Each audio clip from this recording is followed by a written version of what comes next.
একটা কথা আছে না, মেয়েদের বুক ফাটে তো মুখ ফোটে না। তাই বলে তোর তোমার মায়ের তখন বিয়ের বয়স কথা ছিল 18 চেপে বছর। রাখা সম্ভব না, তাই বেশি কথা না বাড়িয়ে ভিডিওটি শেষ পর্যন্ত দেখা যাক।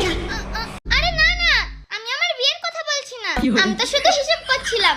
আমার বয়স এখন 23 বছর। আচ্ছা বাবা, মা মরে যাওয়ার পর থেকে তো তুমিই আমার সব দায়িত্ব নিয়েছো। হ্যাঁ, তা বাবা বলছিলাম, আমিও তো বড় হয়েছি আর তোমারও বয়স হয়েছে, আমার দায়িত্ব এবার অন্য কারোর হাতে দেওয়ার ব্যবস্থা করো।